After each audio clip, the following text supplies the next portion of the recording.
Jeg er i dag på vej til Buchensteinwand svævebanen Pillersee. Det tager cirka 5 kvarter at køre dertil, men jeg har jo også god tid.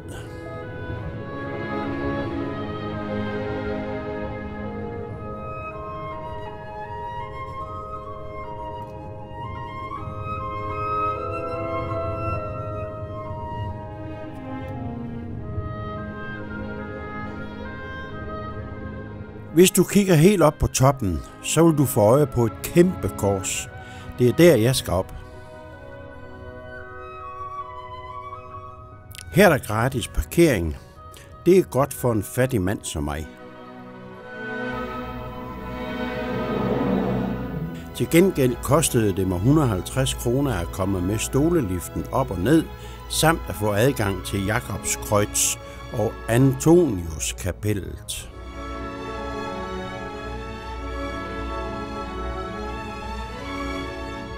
Jeg elsker at køre med stolelift, især hvis vejret er godt, og det er det i dag. Næsten ingen vind, og solen skinner det bedste, den har lært.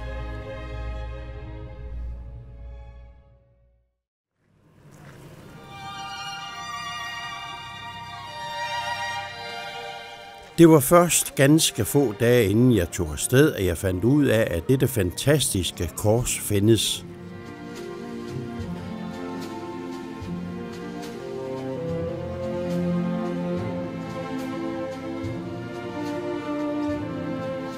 Buchensteinwand er et bjerg i hjertet af Pillerseetal, som er kendt for sin betagende panoramaudsigt.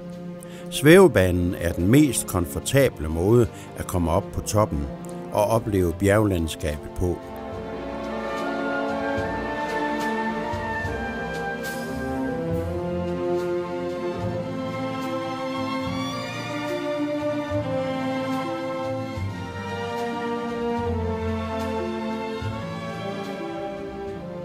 Hovedattraktionen på toppen af bjerget er Jakobskreuz. Dette er verdens største gangbare bjergkors, som er over 30 meter højt og tilbyder en enestående udsigt over de omkringliggende bjergkæder.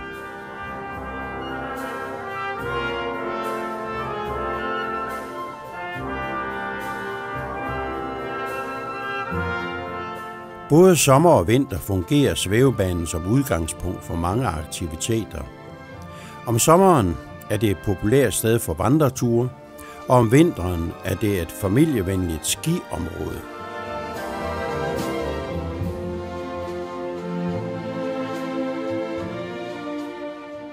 Man kan gå op i Jakobskreuz, men man kan også vælge at tage elevatoren.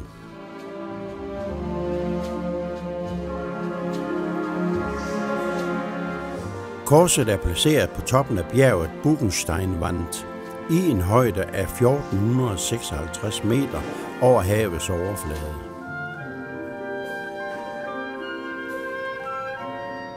Med en højde på næsten 30 meter er det et af de mest markante bygningsværker i regionen. Korset er bygget i træ og har 4 arme, der strækker sig ud i hver sin retning.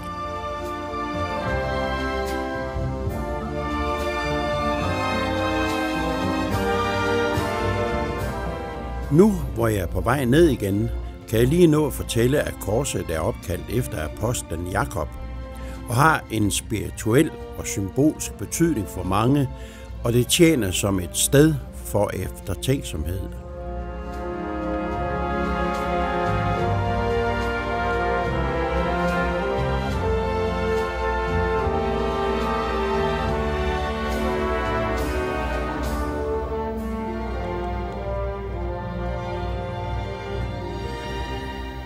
Svævebanens stalestation ligger i St. Ulrich am Pillersee.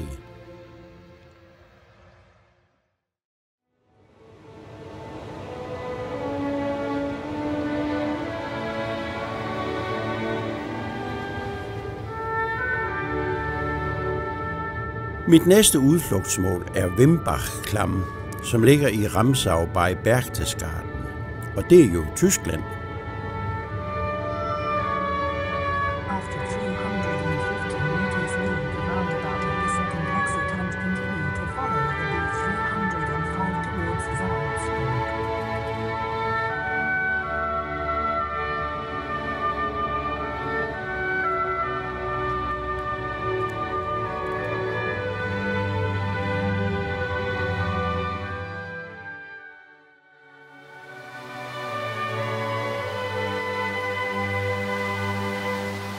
Klam betyder kløft eller slugt.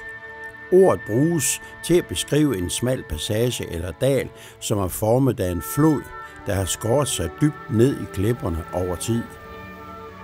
Disse steder er ofte kendt for deres dramatiske, stejle klippevægge, brusende vand og vandfald. For 4 euro kan jeg få lov til at se denne kløft helt tæt på.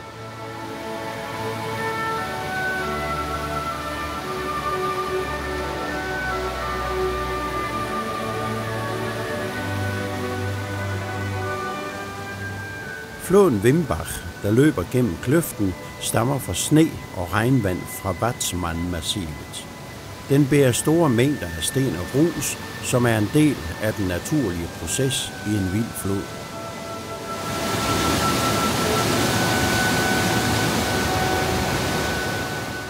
Kløften er berømt for sine geologiske formationer.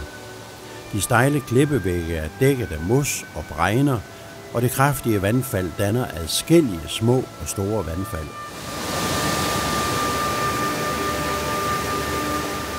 Den sti, jeg går på, er en specialbygget og sikkert vandresti i form af broer og gangstier i træ. Den fører besøgende dybt ind i kløften. Stien er ca. 200 meter lang og går langs og delvist over vandet.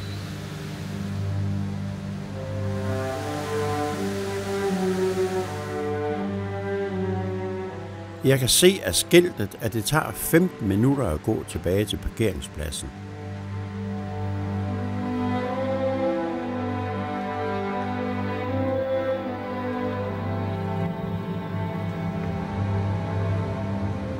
Nu har jeg stillet GPS'en til at finde tilbage til mit hotel.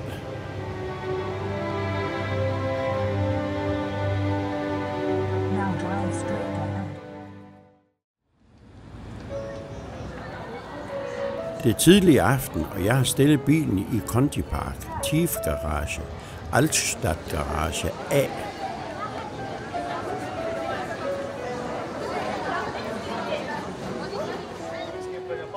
Jeg har reserveret bord på Café Altstadt, Judengasse 15, hvor jeg skal spise, inden jeg skal til koncert på Hohen Salzburg.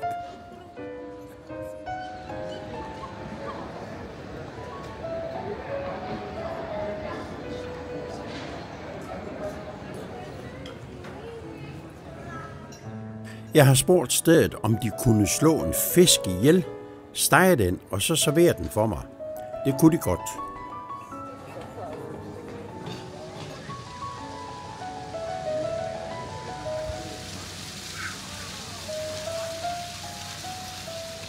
Den koncert, jeg skal til oppe på Hohen Salzburg, købte jeg allerede i april billet til. Jeg har flere gange brugt portalen Get Your Guide. Det gjorde jeg også ved denne lejlighed.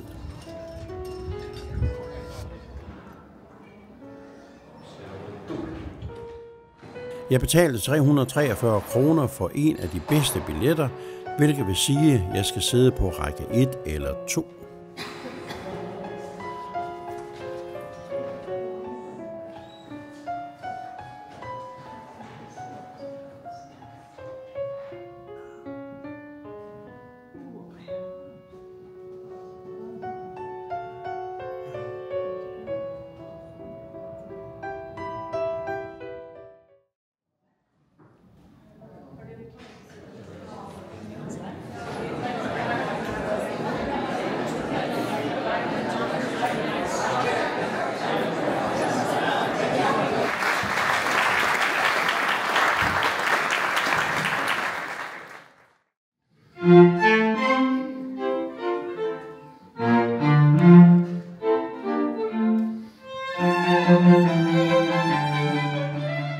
Strygekvartetten lægger ud med at spille Mozarts Divertimento for stryger i F-dur, første sats med betegnelsen Allegro.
Meget utraditionelt spiller kvartetten pludselig den italienske komponist Vittorio Montis Czardas. Monti er mest kendt for netop dette ene stykke.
Så er der pause, og her benytter mange sig af at kigge ud på byen.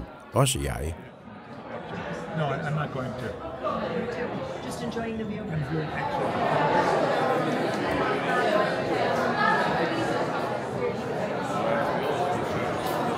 Ladies and gentlemen, we continue our concert with the most popular piece by Wolfgang Amadeus Mozart, a little night music.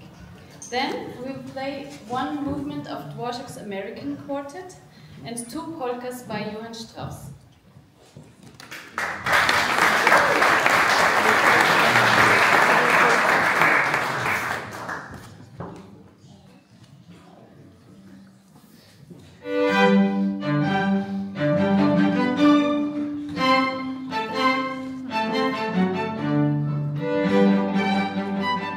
Kvartetten har startet anden afdeling med at spille et af de mest populære stykker af Mozart, nemlig Eine kleine Nachtmusik, første sats, Allegro.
Vi hører nu Neue Pizzicato Polka, opus 449.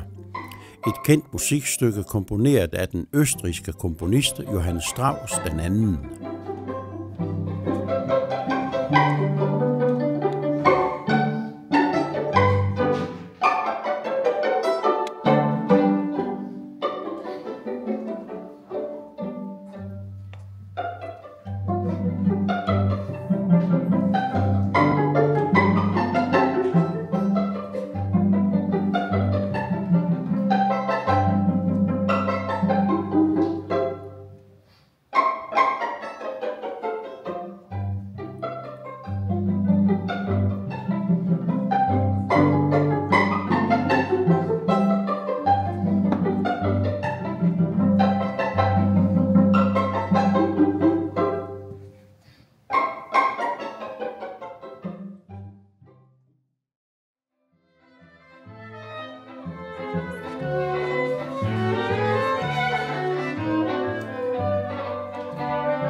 En flot himmel efter solen er gået ned over Salzburg.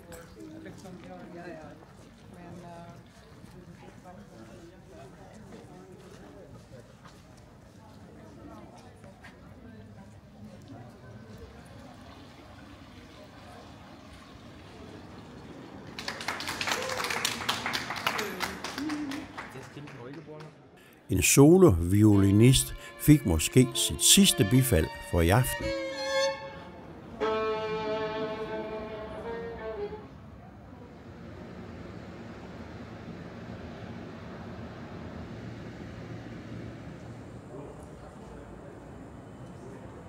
Her på restaurant Goldner Hirsch har Connie og jeg spist flere gange.